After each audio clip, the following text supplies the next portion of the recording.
বুড়ি, তোকে না এই পৃথিবী থেকেই সরিয়ে দিব, আর এই পুরো বাড়ির চাবি থাকবে আমার হাতে।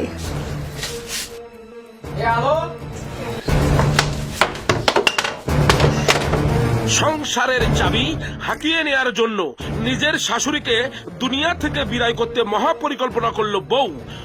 অতঃপর অন্যর জন্য গর্ত খুললে সে গর্তে যে নিজেকেই পড়তে হয় তা একদম ভুলে গেছিলেন এই কালনাগিনী বউ। তার প্রমাণ এই ভিডিওটিতে তুলে ধরা হলো মাত্র। সম্পূর্ণ ভিডিওটি দেখার জন্য বিশেষ অনুরোধ রইল। বুড়ি, আজ আর তোকে কেউ বাঁচাতে পারবে না।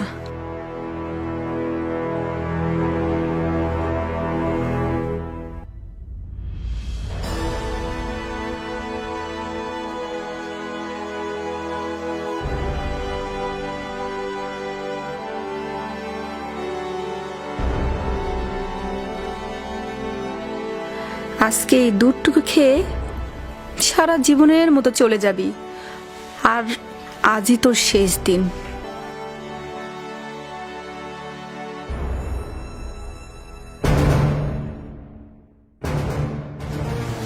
মা, মা, বৌমা, দেখি একটু ওঠেন তো, দুধটুকু খেয়ে নি।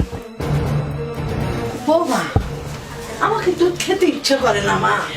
কি যে বলেন না মা, ডাক্তার কি বলছে জানেন? প্রতিদিন 1 গ্লাস করে দুধ খেতে বলছে। আর যদি আপনি দুধটুকু না খান, আমি কিন্তু আপনার ছেলেকে ফোন দিব। না না, ফোন দেও না মা, ছেলেকে ফোন দাও। দাও, আমি খাবো, দুধ খাবো আচ্ছা, মা। ঠিক আছে, খাবো। লক্ষ্মী শাশুড়ি আমার। শুনুন, এই দুধটুকু খেয়ে সুন্দর ফ্রেশ একটা ঘুম দিবেন, ঠিক আছে? আচ্ছা মা। আমি তাহলে আসি। আচ্ছা মা। আজ থেকে এই সংসারের চাবি আমার হবে। বুড়ি, খালি খা, এটাই তোর শেষ দিন। দাদু ভাই, আসো আসো আসো। ভাই একটু বসো। আমি দুধ খেতে পারি না, তাও তোর মা আমাকে জোর করে দুধ দিয়ে গেল। আমি দুধ অনেক পছন্দ করি। ভাইয়া, তুমি একটা মা আসার আগে খপ খপ করে খাইলো। ভাইয়া ধরো, মা যেন না দেখে।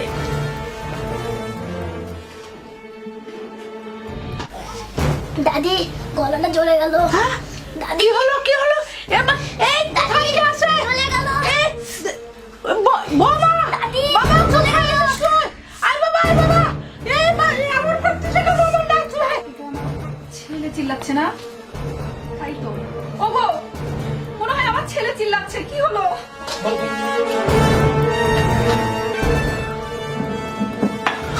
দাদি, জ্বলে গেল। আমি মরে গেলাম, দাদি। কি হয়েছে? বৌমা, তুমি আমাকে যে দুধটা খেতে দিয়েছিলে, এটা আমি দুধটা দাদু ভাইকে দিয়েছি। বাবা, বাবা, কি হয়েছে? ওগো, তুমি আমার ছেলেকে বাঁচাও, ও বিষ খাইছে। বিষ?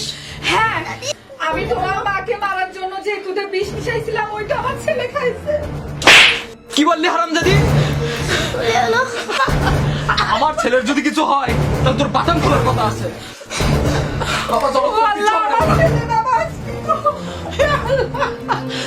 আসামি অন্যের জন্য কুয়া খুললে সেই কুয়াতে নিজেই পড়তে হয়।